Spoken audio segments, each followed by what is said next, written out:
할렐루야, 좋은 아침입니다. 오늘도 말씀으로 하루를 시작합니다. 슬기로운 아침 시간 민수기 23장 말씀을 좀 보겠습니다. 소유권을 가진 사람이 그 물건이나 그 사물에 대한 책임과 처분에 대한 권리를 가지고 있습니다. 외부에 방치되어 있어서 먼지가 뽀얗게 쌓여 있는 물건이라 할지라도 주인이 있기 때문에 함부로 처리할 수 있는 권리는 없어요. 모든 권리와 권한은 주인에게 있는 것입니다. 그렇다면 여러분, 이 땅의 주인은 누구이실까요? 이 땅의 소유주는 누구이실까요?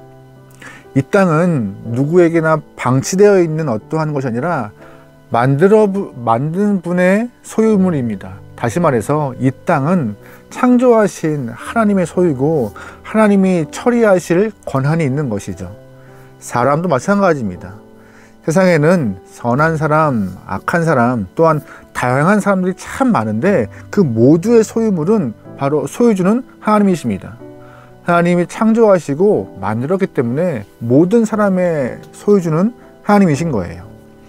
간혹 저런 사람도 하나님이 만드셨어? 라는 생각이 들 만큼 좀 악한 영혼도 있어요. 하지만 그 영혼의 생명 또한 하나님이 주관하시는 창조주이시고 그분이 주인이십니다. 악한 사람들도 하나님이 소유했다는 그 증거가 오늘 본문에 등장해요. 바로 어제 이어서 발람의 이야기인데요. 어제 민수기 22장 말씀을 보면서 우리가 발람이 그 모압 지역의 유명한 점성술가라는 것에 대해서 말씀을 나눠드렸어요. 이스라엘 사람들이 40년의 광야 생활을 거의 마무리할 시점에 가나안 바로 접경 지역이었던 모압 평지에 거주하게 되었습니다.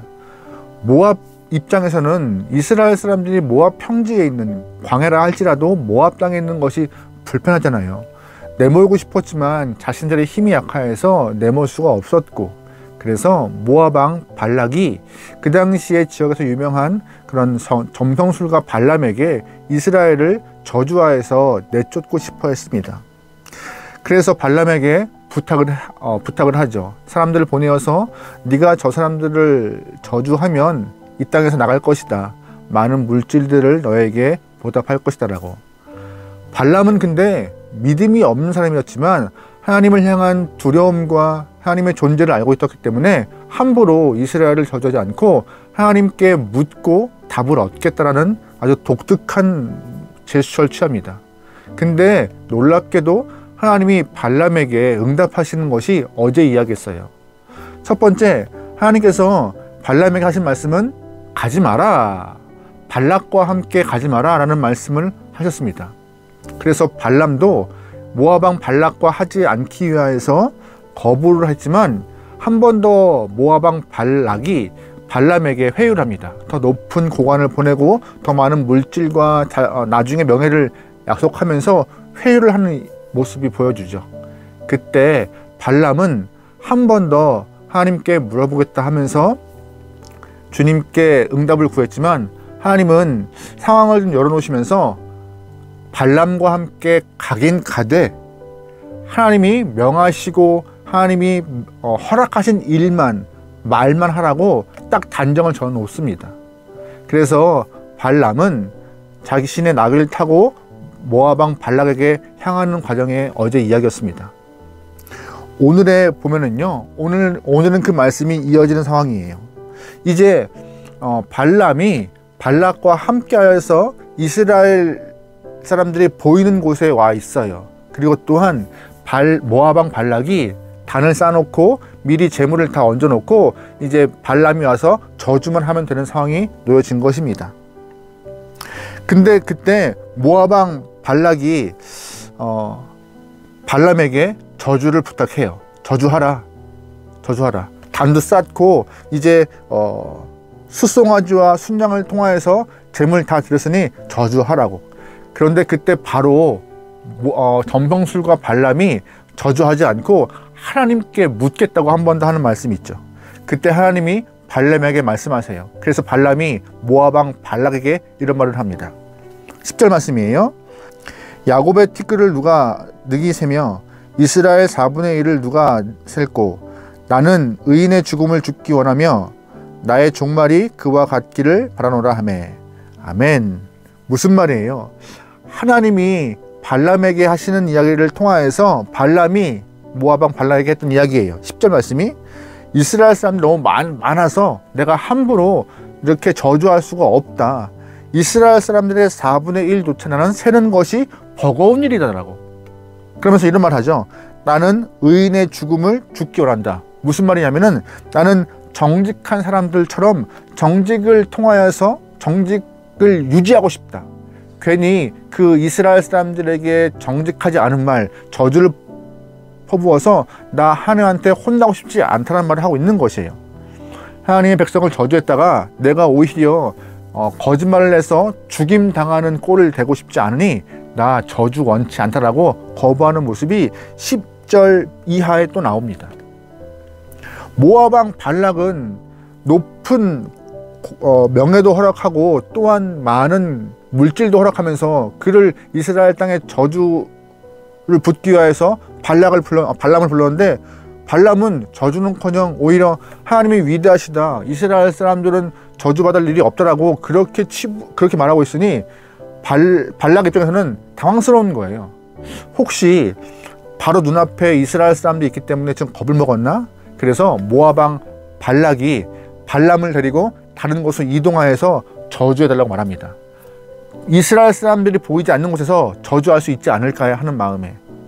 근데 이스라엘 사람들이 보이지 않는 곳으로 이동하여서 단도 쌓고 똑같이 순양과 소송아지로 제물을 다 드리고 저주를 해달라고 부탁을 해요. 그때 말씀이에요. 본문 13절 말씀입니다. 발락이 말하되 나와 함께 그들을 달리 볼 곳으로 가자. 거기서는 그들을 다 보지 못하고 그들의 끝만 보리니 거기서 나를 위하여 그들을 저주하라 하고. 멀리 가자는 거죠. 이스라엘 사람들 보지 않는 곳에서 가면은 혹시나 네가 마음 편히 저주할 수 있지 않을까 하는 마음에 모압 왕 발락이 발람을 한 번 더 회유해요. 그런데 그때 다시 한번 점평술과 발람에게 하나님이 음성을 허락하셨고 발람이 한 번 더 모압 왕 발락에게 하나님 하시는 말씀을 전합니다. 19절 말씀이에요. 하나님은 사람이 아니시니 거짓말을 하지 않으시고 인생이 아니하시니 후회가 없으시도다. 어찌 그 말씀하신 바를 행하지 아니하며 하신 말씀을 실행하지 아니하랴. 아멘. 이렇게 멋진 말을 발람이 해요. 하나님은 우리와 똑같은 삶이 아닌지라 허투루 하시는 말씀이 없으시다. 하나님은 그가 하시는 일 후회가 없으신 분이다. 그가 하시는 일은 다 옳고 바른 일이다라고. 어찌 하나님이 내뱉은 말을 함부로 담을 수 있겠느냐라고 하나님에 대한 찬양을 하고 있는 것이 점병술과 발람의 모습이에요. 이 말을 왕에게 다 한 거예요. 발락에게. 하나님 이런 분이셔. 이런 분이시기 때문에 나 저주 못해라고. 22절에 이런 표현도 있어요. 하나님이 그들을 애굽에서 인도하여 내셨으니 그의 힘이 들소와 같도다. 아멘. 발람이 말해요. 하나님이 애굽에서 이스라엘 사람들을 인도해냈다고요. 또한 하나님의 그 힘은 들소와 같이 강한 분이시라고 이스라엘을 저주할 수 없다고. 능의 하나님이시고 힘의 하나님이신데 그분이 이스라엘을 돕고 보호하시는데 어떻게 그분의 백성들을 내가 저주할 수 있냐고 말하고 있는 것입니다. 22절에서 우리가 좀 중요하게 볼 부분이 있어요. 어떤 부분이냐? 바로 애굽에서 인도하여 냈으니라는 부분이에요. 우리말로 보면은요, 애굽에서 인도했다. 이게 완료형으로 이미 인도함이 끝났다라는 듯한 뉘앙스잖아요. 근데 히브리 성경을 보면은요, 이 부분이 아직 하나님이 이스라엘을 인도해 내어서 그 인도의 냄이 끝나지 않았다라고 하는 시제가 주어져요. 완료 시제가 아니라 아직도 하나님의 인도함이 진행되어 있는 상태이다. 무슨 말씀인지 아세요? 아직 하나님이 이스라엘을 애굽에서 인도해 내어서 가나안 땅으로 들여보내지 않은 상태인지라 계속 그의 구원이 진행 중인데 어떻게 그 진행 중인 하나님의 일에 대해서 내가 왈가왈부를 하며 저주할 수 있겠느냐? 간섭할 수 없다라고 발람 말하고 있는 것이에요. 게다가 하나님의 인도하심이 들소의 힘같이 강하게 역사하시는데 어떻게 나같이 미물인 인간이 하나님이 하신 일을 저주하겠느냐? 나 못해라고 발람은 하나님의 위대함을 고백하고 있는 부분인 것이죠. 의외의 모습이죠. 분명히 그 당시에 그 지역에서 이름이 좀 있는 점성술가였던 발람이 하나님의 음성을 듣고 하나님이 하셨던 말들을 그대로 발락에게 전하였고 하나님을 찬양하는 모습으로 22장, 23장 본문은 말하고 있어요.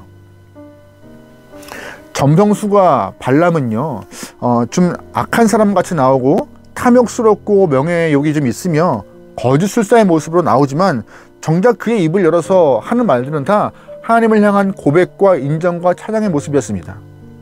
처음부터 신앙인이 아닌가 할 만큼 착각할 만큼 발람의 모습은 하나님과 밀착되어 있는 그런 증거자의 모습으로 오늘 본문에 나와요. 하나님을 만나고 하나님을 음성을 듣고 하나님을 고백하는 그 모습이요. 누가복음 18장 말씀, 19장 말씀 보면은요, 예수님께서 예루살렘으로 입성하신 장면이 나올 때 그때 사람들이 호산나라고 외치면서 예수님을 찬송하는 모습이 나와요. 그때 바리새인과 서기관들이 조용히 하라고, 왜 저 사람을 찬양하냐고 막 면박을 주고 구박할 때 예수님 말, 저들이 찬양하지 않으면 돌들을 세워서 소리치게 하겠다고 말씀하시는 부분이 나와요. 무슨 뜻이냐? 예수님 본인 자체가 사람에게 찬양받기에 충분하고 이 땅의 모든 피조물이 다 주님을 찬양하기에 합당하다라고. 하나님이 그러신 분이세요. 예수님이 그러신 분이에요.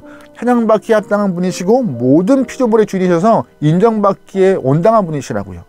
오늘 본문을 볼 때 정말 이 땅의 주인과 찬양받기에 합당한 분은 하나님과 예수님밖에 없음을 우리는 잘 기억해야 합니다. 신앙인들은 이걸 꼭 기억해야 해요. 하나님은 우리의 소유주이시며 하나님은 우리의 주인이시며 하나님은 우리의 창조자 하나님이세요.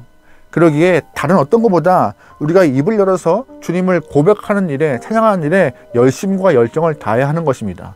오늘 본문에서 발람과 같은 사람도 하나님을 고백하는데 성도로 부름받고 하나님 백성으로 부름받는 우리가 어떻게 이 자리에서 우리의 삶에서 하나님을 고백하지 않고 찬양하지 않을 수 있는가라고 우리는 반성해야 될 부분이 오늘 본문의 이야기입니다. 여러분, 그러기에 오늘 하루 여러분의 입을 열어서 소유된 백성과 같이 주님을 인정하고 고백하고 찬양하는 삶, 우리의 삶의 자리가 언제나 뜨거운 찬양과 아름다운 찬양의 고백이 넘칠 수 있는 그런 인생 되기를 소망합니다. 그런 인생이 되고자 하나님 우리를 부르신 것이고 예수를 이 땅에 보내어서 선택된 백성, 하나님의 소유된 민족 되게 하신 것이에요. 오늘 하루 여러분의 삶이 하나님의 뜻에 맞게 찬양이 끝나지 않는 영혼들, 하나님을 고백하는 아름다운 입술 되기를 주님으로 축원합니다. 아멘. 기도하시겠습니다. 하나님, 우리를 창조하신 목적은 하나님을 인정하며 찬양하기 위함임을 알 수 있습니다.